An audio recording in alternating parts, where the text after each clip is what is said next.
These are 7 knife cuts every home cook should know. This is the A to Z's of culinary techniques. A is for allumette and knife cuts. Have you ever wondered why recipes specify how to cut something? The way you cut your vegetables directly affects how evenly your food cooks, the texture you get on the plate, the flavor that develops, and how the dish looks when you serve it. So let's go through the 7 cuts you'll use more than any others, starting with allumette. Allumette is French for matchstick. It's a baton cut, roughly 3mm wide and 5cm long. Precise but not fussy. You'll use this for french fries, veggie sticks, crevettes, or as a starting point before you move into dicing. It's one of the most foundational cuts in the kitchen. And before any cut, always use a sharp chef's knife. Claw grip your way through as you cut. To make the allumette, always square off your vegetable first so it doesn't roll on you. Slice down into planks, stack those planks, then cut through into strips. That's it. Next is batonette, one step up from allumette. Batonette is French for little stick. It's the same family as allumette but bigger, around 6mm wide and 5 to 6cm long. Think of it as a standard baton that most people picture when a recipe says cut into sticks. You'll use this for crevettes, vegetable sides, or anything you want a more substantial stick that holds its shape through cooking. It's also the starting point for a medium or large dice. The method is identical to allumette, flat side down, slice into planks,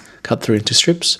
You're just working with thicker planks this time. Next is julienne. Julienne is the finer version of the baton family, around 1 to 2mm wide, thinner, more delicate. These long thin strips are ideal for salads, stir fries, coleslaw, and quick pickles. Anywhere you want a vegetable to be present without being dominant, it cooks faster, softens quicker, and absorbs dressings and sauces much more effective than a thicker cut would. The method is exactly the same as allumette and batonette, flat side down, slice into planks, cut through into strips. The only difference is how thin you make it. So to recap, the baton family, julienne is the finest at 1 to 2mm, allumette sits in the middle at 3mm, and batonette is the largest at 6mm. Next is dice, and there are 3 sizes, small, medium, or large, and it's not arbitrary. Each size serves a different purpose, and using the wrong one can genuinely affect the outcome of a dish. Small dice melts, it breaks down quickly and disappears into sauces, soups, and bases. You get all the flavor, none of the texture. This is what you want when the vegetable is there to build a dish and not feature in it. Medium dice holds its shape through a braise or a stew. It gives you texture and substance without becoming too bulky or overwhelming. A large dice is for roasting, big enough to caramelize properly on the outside while staying soft and tender through the middle. To make the cut, halve your ingredient, flat side down, cut across, cut down, then slice through. And here's the thing to remember, the finer your strips going in, the smaller your cube coming out. That's how you control your size. Next is brunoise. Brunoise is the finest dice in classical French cooking, a 1 to 2mm cube. If julienne is the finest strip, brunoise is what you get when you take those strips and dice them down further. It's the same logical progression, just taken to its endpoint. You'll find this in fine dining, served through consommes, folded in sauces, used as a garnish, where precision actually matters to the finished dish. To make it, julienne your ingredient first, then rotate and slice through those strips at the same width. Consistency is everything here. If your julienne is uneven, your brunoise will be too. Next is mince. Mincing is about maximizing flavor extraction. You're breaking down aromatics, garlic, ginger, herbs, as finely as possible so they melt into whatever you're cooking and release as much of their flavor as they can. Start by crushing it flat with the side of your blade. This does 2 things. It loosens the skin so it comes off easily and starts breaking down the cell structure so the actual chopping becomes much more efficient. Then rock the knife over it, keep the tip of the blade on the board and work back and forth. Broad strokes first, then tighten it up, keep going until it's fine. And one small trick, a pinch of salt while you mince acts as an abrasive and helps break it down even further, almost into a paste. And last, chiffonade, the ribbon cut, used almost exclusively on fresh herbs and leafy greens. And the reason this technique matters here more than anywhere else comes down to one word, oxidation. When you tear, you're crushing the cell walls rather than cutting through them cleanly. That damage triggers oxidation, and within minutes, your fresh, bright herbs turn dark, bitter, and dull. You've lost the flavor and the color at the same time. A clean chiffonade keeps the herbs bright, fresh, and tasting exactly the way it should.